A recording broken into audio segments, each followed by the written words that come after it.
Item ಯಾವುದೇ ಇರಲಿ try ಮಾಡಿ ಆಚಿ ಚಿಕನ್ ಮಸಾಲಾ. ನಮ್ಮ ಪ್ರಪಂಚದಲ್ಲಿ ಒಟ್ಟು 7 ಖಂಡಗಳಿದ್ದಾವೆ. ಅದರಲ್ಲಿ ಒಂದು ಖಂಡಕ್ಕೆ ಆಸ್ಟ್ರೇಲಿಯಾ ಅನ್ನುವಂತಹ ದೇಶಕ್ಕೆ ಇವ್ರು ಹೋಗ್ತಾ ಇದ್ದಾರೆ. ಹೋಗಿ ಬರಲಿ ಏನು ಅಧ್ಯಯನ ಮಾಡ್ಕೊಬಂದ್ರು ಅಂತ ಮಾಧ್ಯಮದವ್ರಿಗೆ ಹೇಳ್ತಾರಲ್ಲ, ಅವಾಗ ನಾವು ನಿಮಗೆ ಹೇಳ್ತೀವಿ. ಅಲ್ಲಿ ತನಕ ಕುತೂಹಲ ನಮಗೂ ಇರುತ್ತೆ, ನಿಮಗೂ ಇರುತ್ತೆ. ಮುಂದಿನ ಸುದ್ದಿ ನೋಡ್ತಾ ಹೋಗೋಣ.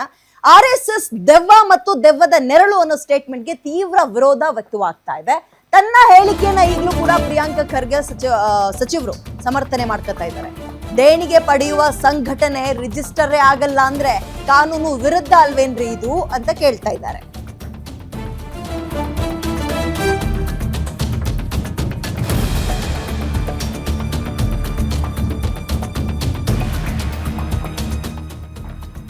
ಇಂತಹ ಸಂಘಟನೆ ನಡ್ಸಕ್ಕೆ ನನಗ್ ಬಿಟ್ಬಿಡ್ತೀರಾ? ಇವ್ರ ದೇಣಿಗೆಗೆ ಯಾರು ಹೇಳೋರು ಕೇಳೋರು ಇಲ್ಲ.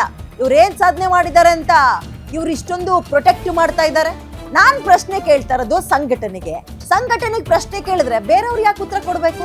ಇವರು ಸಂಘಟನೆಯ ವಕ್ತಾರರ ಅಲ್ಸಿ ಹುಟ್ಟಿದ್ರೆ ಬಿಜೆಪಿ ಅವ್ರು ಇಲ್ಲಿ ಅಳ್ತಾ ಇದ್ದಾರಲ್ಲ. ನಾನ್ ಕೇಳೋ ಪ್ರಶ್ನೆಗೆ ಉತ್ತರ ಕೊಡಿ ಸರ್. ವೈಯಕ್ತಿಕ ನಿಂದನೆ ಮಾಡೋದು, ಕಲಬುರ್ಗಿ ಬಗ್ಗೆ ಚಿತ್ತಾಪುರದ ಬಗ್ಗೆ ಕೇಳೋದು ಬಿಡಿ ಮೊದಲು. ಅದಕ್ಕ ಇರೋದು ನೀವು. ನಾನು ಕೇಳಿದ ಪ್ರಶ್ನೆಗೆ ಉತ್ತರ ಇದೆಯಾ ಅಥವಾ ಇಲ್ವಾ ಅಷ್ಟು ಹೇಳಿ ಅಂತ ಪ್ರಿಯಾಂಕ ಖರ್ಗೆ ಮಿನಿಸ್ಟರ್ ತೀವ್ರ ವಾಗ್ದಾಳಿ ನಡೆಸಿದ್ದಾರೆ. ಸಂಘಟನೆ ಇದೆ, ನಿಮ್ಮದಿರ್ಬೋದು, ನಂದಿರ್ಬೋದು. ಕಾನೂನು ಪ್ರಕಾರ ಸಂಘಟನೆಗಳು ರಿಜಿಸ್ಟರ್ ಆಗಬೇಕು. ಯಾರು ದೇಣಿಗೆ ಪಡೀತಾ ಇದ್ದಾರೆ ಅಂತ. ದೇಣಿಗೆ ಪಡೆಯುವಂಥ ಸಂಘಟನೆಗಳು ರಿಜಿಸ್ಟರ್ ಆಗಲ್ಲ ಅಂತ ಹೇಳಿದ್ರೆ ಅದು ಕಾನೂನಿನ ತದ್ವಿರುದ್ಧ ಅಲ್ಲ. ನನಗೆ ಬಿಡ್ತಾರಾ? ಇಂಥ ಒಂದು ಸಂಘಟನೆ ನಡ್ಸಕ್ಕೆ ನನಗೆ ಬಿಡ್ತಾರಾ? ನಿಮಗೆ ಬಿಡ್ತಾರಾ? ಹೋಗಲಿ ಬಿಡಿ. ನೀವೇನು ಸಂಬಳ ತೊಗೋತೀರಾ ಅದಕ್ಕೂ ಟ್ಯಾಕ್ಸ್ ತೊಗೋತಾರಲ್ರಿ ಸರ್ಕಾರ. ಮತ್ತು ಇವ್ರ ದೇಣಿಗೆಗೆ ಯಾಕೆ ಯಾರು ಏನೂ ಕೇಳೋರಿಲ್ಲ, ಹೇಳೋರಿಲ್ಲ.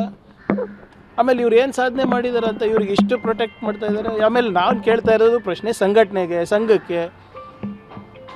ಸಂಘಪ್ಪಕ್ಕೆ ಪ್ರಶ್ನೆ ಕೇಳಿದ್ರೆ ಇಲ್ಲಿ ಯಾಕೆ ಬೇರೆಯವ್ರ ಉತ್ತರ ಕೊಡ್ತಾ ಇದ್ದಾರೆ? ಏನು ಸ್ಪೋಕ್ಸ್ ಪರ್ಸನ್ನ ಇವರು?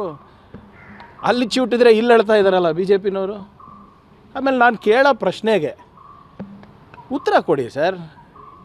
ನೀವು ಅದು ಇದು ಬಿಟ್ಟು ನೀವು ವೈಯಕ್ತಿಕ ನಿಂದನೆ ಮಾಡೋದು, ಕಲಬುರ್ಗಿ ಬಗ್ಗೆ ಕೇಳೋದು, ಚಿತ್ತಾಪುರ ಬಗ್ಗೆ ಕೇಳೋದು, ಅದಕ್ಕೆ ಇರೋದು ನೀವು.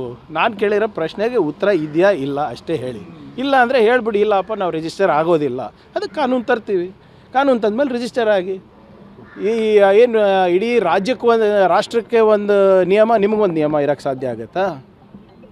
ಏನು ರಾಷ್ಟ್ರ ಕಟ್ತಾರಂತೆ? ಏನು ರಾಷ್ಟ್ರ ಕಟ್ಟಿದ್ದಾರೆ ಸರ್ 100 ವರ್ಷದಲ್ಲಿ ಹೇಳಿ ನನಗೆ. ಒಂದು 10 ಕೆಲಸ ರಾಷ್ಟ್ರಕ್ಕೋಸ್ಕರ ಮಾಡಿದ್ದಾರೆ, ಒಂದು 10 ಕೆಲಸ ಸಾಧನೆಗಳು ತೋರಿಸ್ಬಿಡಿ ನನಗೆ.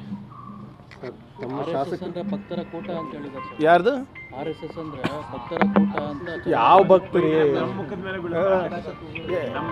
ಆಯ್ತು ರೀ, ಇವ್ರು ಆಯ್ತು. ಯಾರು ಇವರು? ಯಾರ್ಯಾರು ನಿನ್ನೆ ಮಾತಾಡಿದಾರಲ್ಲ, ಬಾಯಿ ಚಪ್ಪಳಿಗೆ ಮಾತಾಡ್ತಾರೆ, ಅವ್ರು ಮಾತಾಡ್ತಾರೆ. ಒಂದು 50 ಫೋಟೋಗ್ರಾಫ್ ತೋರಿಸ್ಬಿಡಿ ಇವ್ರಿಗೆಲ್ಲರೂ ಆ ಡ್ರೆಸ್ನಲ್ಲಿ. ಅದೇನು, ಯಾವ ಡ್ರೆಸ್ ಅದು? ಗಣವೇಷದಲ್ಲಿ. ವಿಜೇಂದ್ರ ಅವ್ರ ಮಕ್ಕಳು ಎಲ್ಲಿ ಗಣವೇಷದಲ್ಲಿ ತೋರಿಸ್ಬಿಡಿ ನನಗೆ. ಯಾವಾಗೋ ಒಂದು ಸರಿ ಅಲ್ಲ, ಫುಲ್ ಟೈಮ್ ಪ್ರಚಾರಕರಾಗ್ರಪ್ಪ ನೀವೆಲ್ಲರೂ ನಿಮ್ಮ ಮಕ್ಳ ಜೊತೆ. ಯಾರು ಬೇಡ ಅಂದಿದ್ದಾರೆ? ಅವಾಗ ನಂಬ್ತೀನಿ ನಾನು. RSS ಚೊಡ್ಡಿ ಹೊತ್ತ ತಕ್ಷಣ ನಿಮ್ಗೆ MLC ಮಾಡ್ತಾರೆ. ಅದೆಲ್ಲ ಮರ್ತೋಗ್ಬಿಟ್ಟಿದ್ದೀರಾ? ಯಾಕೆ ನೀವೆಲ್ಲ ಇವಾಗ RSSಗೆ ಅಂತ ಹೇಳ್ತಾರಲ್ಲ, ನಿಮ್ಮ ಮಕ್ಕಳಿಗೆ ಫಸ್ಟು RSS ಶಾಖೆಗೆ ಕಳಿಸಿದ್ದೀರಾ? ಇಲ್ಲ ನನಗೊಂದು ಫೋಟೋ ಕಳಿಸಿ.